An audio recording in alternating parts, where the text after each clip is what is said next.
We should never give up and think it is not possible to communicate truth in a way that's persuasive to the rising generation. Welcome to the Dr. Jeff Show podcast. This is the show where I interview major thought leaders from various fields of influence, showing how our worldview changes everything. You can find this show everywhere you can find podcasts, including Liftable, Edify, Apple, Spotify, and more. Today, I'm not doing an interview. I'm actually sharing a presentation that I gave recently that I thought you might want to hear. It's from an event called the Western Conservative Summit. This is an event that brings together the nation's top conservative leaders to address thousands of attendees with the goal to inspire, educate, and activate grassroots conservatives to make a difference in their communities. In this talk, I'm asking the question, what is Christian about being a conservative? I explain how Christians change the course of history following one core belief, that the truth is not merely propositional content. Truth is a person, and that person is the resurrected Jesus Christ. So let's listen in, see what you think. Well, Summit Ministries, we're the people who equip and support the rising generation to embrace God's truth and to champion a biblical worldview. If respected authorities like Dr. James Dobson and Josh McDowell sent their kids to Summit, they became friends of the ministry, and the ministry has grown to the place where this last year we passed 1 million students that we have been able to train in a biblical worldview. As you can imagine, the students who come to study with us these days don't have a biblical worldview to begin with. In fact, we're finding that about 1% of them come in with what we would call a biblical worldview. They've been trained in their schools to be pretty far to the left. They've been trained that socialism is easily to be preferred without any question over capitalism. They've been trained to believe that truth is whatever they want it to be, as if the compass needle always pointing toward them makes them feel like they know where they're going. And one of the questions they're always asking is, what is Christian about being conservative? Why do you guys tie these two things together? We can love Jesus. We don't have to actually have any political convictions that are conservative. Well, 2 years ago, I had the privilege of starting on the writing of a book called Truth Changes Everything. I wrote this book during a battle with cancer, and I literally had to ask the question, what if this is the last book I ever get to write? Is this the message I want to communicate? So in the book, I told stories of Jesus followers who changed the course of history based on one belief: that truth isn't just a set of logical propositions. It isn't just a set of mathematical formulas. Truth is a person. It's Jesus. And that one thing changed the whole course of history. It turned out, as I studied all of these great world changers in science and the arts and medical care and politics and justice, that they were conservative. But they weren't conservative to prevent change. They were conservative to preserve the core principles that make peace and prosperity possible. We should learn a lesson from them. These world changers did not wait around for the culture to give them permission to do what is right. They acted. And we can do the same thing today. When I work with students, they keep telling me, you know what, I'm not sure I should get married and have kids. Getting married, that's heteronormative bigotry. I can't do that. I can't have kids because it'll be destructive to the environment. Listen, if you're waiting for the people for whom abortion is a sacrament to tell you whether it's okay to have kids, you will never have kids. It is time to say that we don't wait around for permission from the culture to tell us when it's okay to do what is right. Let me just give you some illustrations of how these individuals preserving the core principles that make peace and prosperity possible actually changed the course of the world for the better. In the early days of sailing, people could put 100 to 200 tons of cargo on a ship. And if you've seen the size of these ships, that's pretty remarkable. They could put that much cargo on there.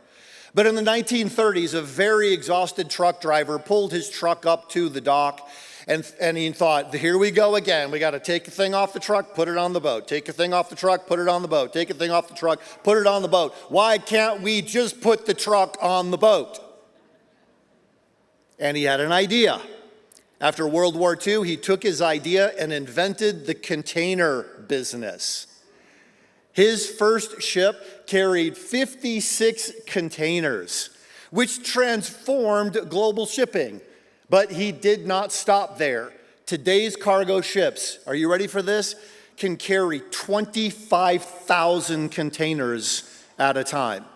This not only transformed global shipping, it actually dramatically expanded the earning power of billions of people who now can get goods that would have taken them weeks or months to earn before for just mere hours worth of work. Peace and prosperity come about when we preserve the core principles. So what are they? I want to talk about two that emerged in the writing of this book, Truth Changes Everything. The first one is the value of every person as an image bearer of God.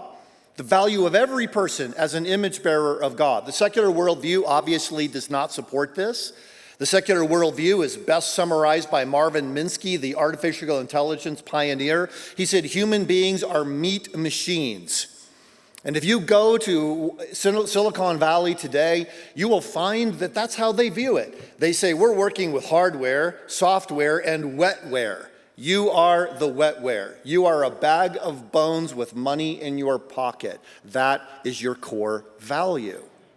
But that has never been a biblical understanding of our value, even among Christians who supported free markets. Luc Ferry, who's a French philosopher and atheist, and the author of a book called A Brief History of Thought, said this in his book, in the very first chapter: it is not to the Greeks and Romans that we owe democracy. He said, it is Christianity to which Western civilization owes its democratic inheritance. Why would that be the case? Well, he explains in the book that Romans did not believe in democracy. If you were a majority culture property owning male, you would have rights. If you weren't, you had no rights. And it got to the place where, when you have a wrong worldview and it starts to go off track, it's devastating to the whole civilization. In their civilization, families would have babies, and when they would have a boy, they would say, this is great because a boy can be productive. A boy could possibly be a citizen. If you have a girl, that girl is worthless. She can't do anything. So you should have one girl as a souvenir, and then all the other girls you should just throw out into the street and let the wild animals come and eat them. You would say, how horrifying that they would do that. They didn't care because a girl was not a person. It's no different than, the rabbit that runs through the field. Well, the Christians, who in Rome at that time had come and started to grow in their community, believed that every person has value, even unwanted little girls. So they would go through the streets and pick up these little girls, nurse them back to health, and raise them as their own. Eventually, all the little boys grew up and realized there are no girls to marry. So they begin looking around. Where are all of the girls? They're in church. So they went to church. Will you marry me? Only if you become a Christian first. The historian sociologist Rodney Stark called this secondary conversion. Kids today call it missionary dating. It's not exactly the same, but it is the thing that these authorities say changed the whole course of civilization. From the Bible, that every human being bears God's image. And the second one that I want to talk about is the rule of law based on rights given by God. You surely have read the Declaration of Independence. You probably read that regularly. In the Declaration of Independence, the text says that the government should be instituted to secure these rights. The government does not give you your rights. At best, a good government can secure the rights that are given to you by God. Now, a secular view says That works fine. It works fine. But when we don't like it anymore, we rise up and use violence to overthrow the system that we don't like anymore. Denis Diderot, Denis, I should say, he's French, was one of the leaders of the French Revolution. In fact, he wrote the French Encyclopedia. And he said this: man will never be free until the last king is strangled with the entrails of the last priest. Yeah, we're going to overthrow the system, and we're going to overthrow and kill everyone who was involved in it. And blood literally ran in the streets of Paris, something that did not happen at all during the American War for Independence. Why not? Because the Americans chose different sources. They didn't look to Voltaire and Rousseau. They looked to people like Samuel Rutherford, who was a Scottish Presbyterian pastor. In the 1600s, he wrote a book called Lex Rex, which is a really cool, simple, neat little title that in Latin means law is king. Law is king. Of course, his subtitle for the book was 136 words.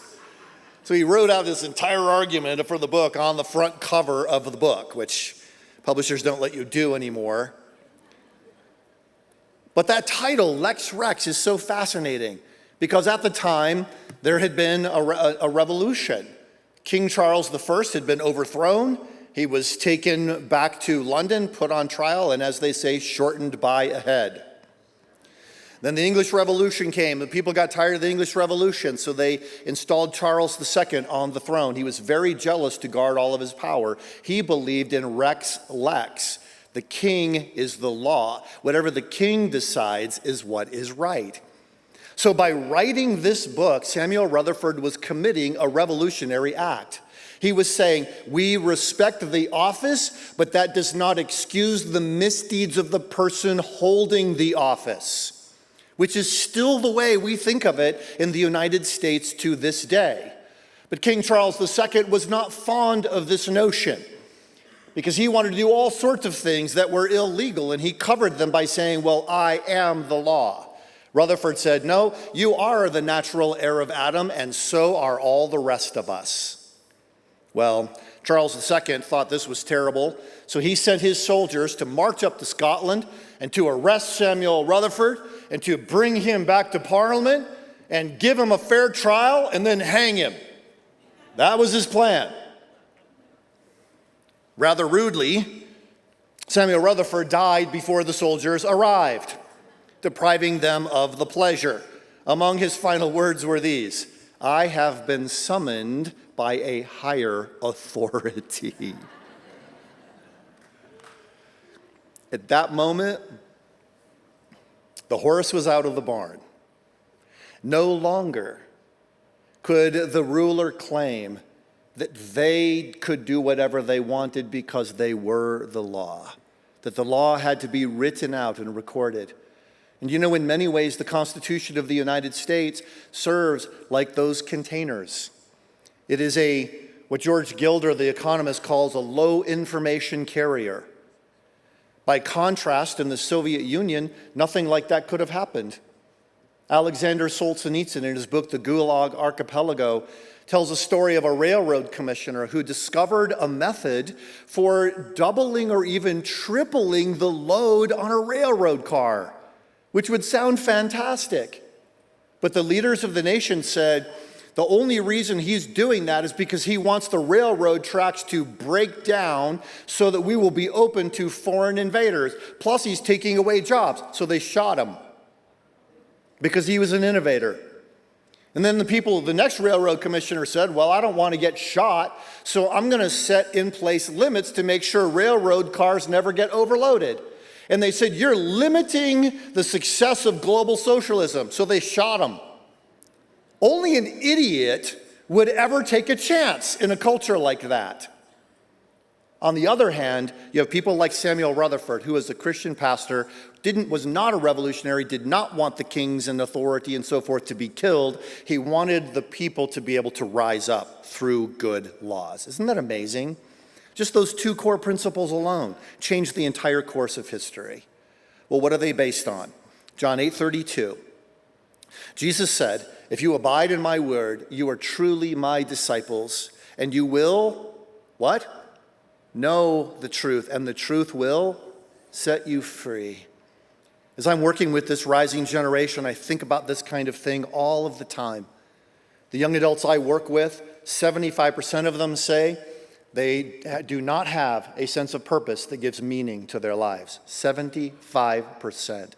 50% regularly struggle with anxiety and depression. Very few of them turn to a biblical faith for the solutions to life. But at Summit Ministries, we found that by the time they finish our 2-week training program, meeting with these thought leaders from around the world who will help them feel safe and then answer all of their questions, 85% have a biblical worldview by the time they finish just that 2-week program. So we should never give up and think it is not possible to communicate truth in a way that's persuasive to the rising generation. And we continue to study them 1 year, 5 years, 10 years out. The change stays strong throughout their lives because it doesn't just help them feel differently about God, it helps them see everything in the world differently because of their relationship with God. So thanks for listening to today's episode. I hope it's okay every once in a while to throw in a talk that I give because sometimes I'm thinking about things that don't usually come up on the show. But they're important topics, especially when we're thinking about how Christians make a difference in the culture in which we live. So if you enjoyed the show, would you consider leaving a review on your favorite platform? Reviews help more people find the show. It's as simple as that. Would you please help in that way?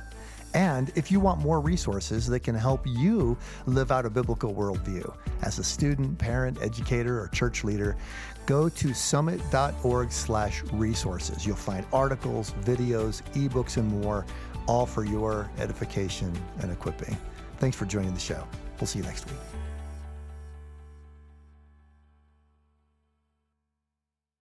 Thank you for listening to today's episode. If you enjoy the show, would you consider leaving a review on your favorite platform? Reviews help more people find the show. And if you want more resources that can help you live out a biblical worldview as a student, parent, educator, or church leader, head over to summit.org/resources for articles, videos, ebooks, and more. Also, if you're looking for more great podcasts that will build your faith and inspire you, our friends at Edify have just what you need. You can find more podcasts, including the Dr. Jeff Show podcast, on the Edify app. You download it at edify.app, or you can search for Edify, which is spelled EDIFI, in the Apple and Google Play stores.